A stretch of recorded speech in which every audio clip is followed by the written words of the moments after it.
Today we are installing our frame protection kits. With the right tools and patience, our frame keepers are some of the easiest protection on the market to install. So let's go ahead and get started.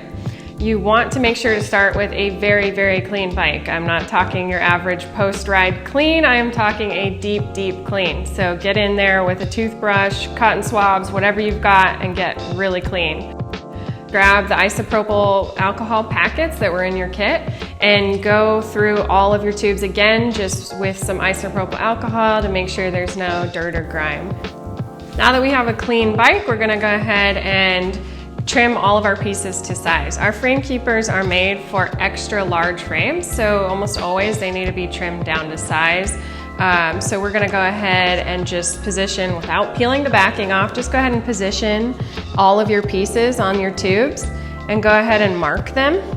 I usually try and line it up with a relief cut on the top tube, just so it's nice and clean. If you are cutting any of your pieces and you see 90-degree corners, you're gonna wanna go ahead and take some scissors and round those out.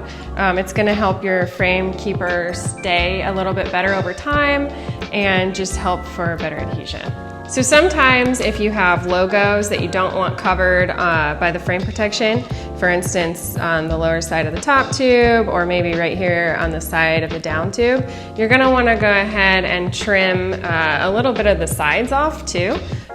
So you could go ahead and basically measure how wide you'd like it, and then go ahead and mark that on each side and go ahead and trim those. It would be a little bit easier with an X-Acto knife than scissors, just to get that straight line. You could use a straight edge and an X-Acto.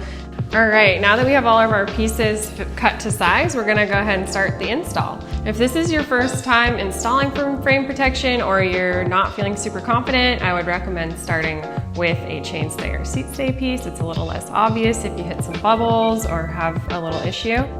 We're gonna go ahead and start with clean hands. So please go wash your hands with soap and water. If you have any isopropyl alcohol, go ahead and even just take those to your fingertips. Let's go ahead and get started. Go ahead and grab your heat gun, have that handy, and we're gonna go ahead and peel our frame protector off the back. So then we're gonna try and get it as centered as possible. There. And then now that I have it in the perfect spot, it's centered, it looks good, I'm gonna go ahead and run a finger right down the middle. And then start my heat gun up on low.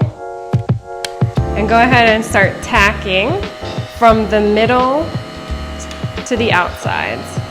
And I'm gonna go nice and slow. I'm gonna keep my heat gun a little bit away, maybe 8 inches away at least, I'd say.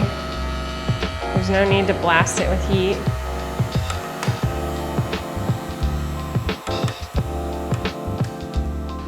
So to ensure that you don't have any bubbles, you really just want to make sure to always be working from the inside to the outsides. And if you start to see little bubbles, you can kind of just peel up the side and reposition, push the bubbles out, push it back down.